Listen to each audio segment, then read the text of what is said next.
की कथा है, परमात्मा का कीर्तन है। ये मनोरंजन नहीं है, ये आत्मरंजन है। आत्मरंजन आमतौर पर हम और आप लोग जितनी कथाएं, जितने प्रवचन, जितने भजन सुनते हैं वो मनोरंजन है, मन के लिए, मन को प्रसन्न करने के लिए। जैसे अभी दो चार नाचने वाले आपने बुलाए हुए थे, वो आत्मरंजन नहीं, वो मनोरंजन है। वहाँ मन की प्रसन्नता है, परमात्मा की प्राप्ति वहाँ नहीं। थोड़ी देर नाच लिया, गा लिया, कूद लिया, उससे आपकी आत्मा की संतुष्टि होने वाली नहीं है।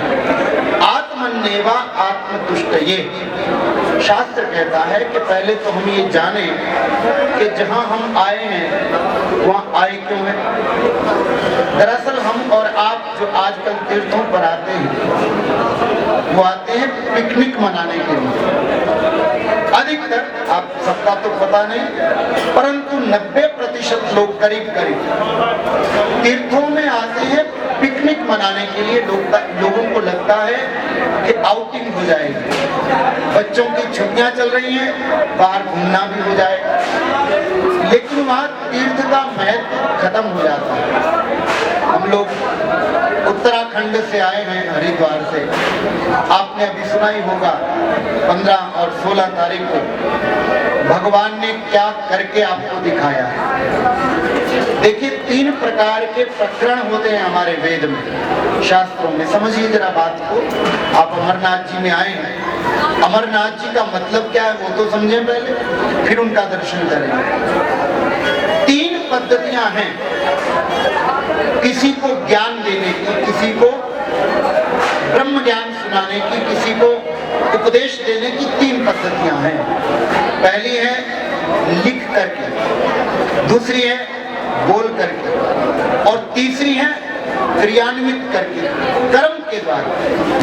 लिख करके बड़े बड़े संत आए, बड़े बड़े महापुरुष आए, गुरु ग्रंथ साहब की रचना हुई, रामचरितमानस की रचना हुई, उपनिषदों की रचना हुई, पुराणों की रचना हुई। ये आप लोगों को लिख करके समझाया गया है कि आपको क्या करना चाहिए और क्या नहीं करना चाहिए। परमात्मा क्या कर सकता है, परमात्मा क्या नहीं कर सकता, ये आपको लिख करके समझाया गया। और दूसरा बोल करके, शब्दों के द्वारा। ये हम आजकल जो कथावाचकों की भीड़ लगी है, बाढ़ आई हुई, इतने श्रोता नहीं है जितने कथावाचक हैं।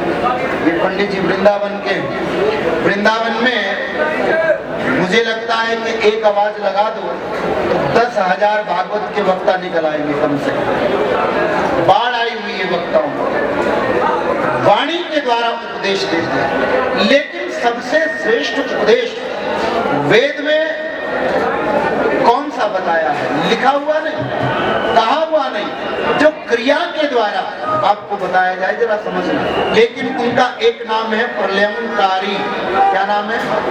प्रलय करने वाले। मैं क्या कर सकता हूँ, ये करके दिखा दिया उन्होंने केदारनाथ में। ये करके दिखाया उन्होंने। ये समझना जरा मैं जो कहना चाहता हूँ। आप लोग तीर्थों पर आते हैं, जरा बात को समझिए। मैं क्या कर सकता हूँ? जब आप तीर्थों में तीर्थ की दृष्टि ना रख करके एक होटल की तरह, एक पिकनिक की तरह, एक मटर गश्ती करने की तरह, आउटिंग करने की तरह आते हैं, तो महति विनश्यति, बहुत बड़ा विनाश हो सकता है। इसको आप जरा समझिए। क्योंकि हमारा एक आश्रम हरिद्वार में, एक बद्रीनाथ जी में, आपको हैरानी होगी कि जितने लोग बद्रीनाथ आते हैं 70 से 80% लोगों के बैग में शराब होती है। निकृष्ट कर्म करते हैं। अब जब आप निकृष्ट कर्म करेंगे, न करने योग्य कर्म जब आप करेंगे, तो महाराज परमात्मा क्या करेगा, प्रकृति क्या करेगी, ये परमात्मा ने आपको करके दिखाया है अपने कर्म के द्वारा।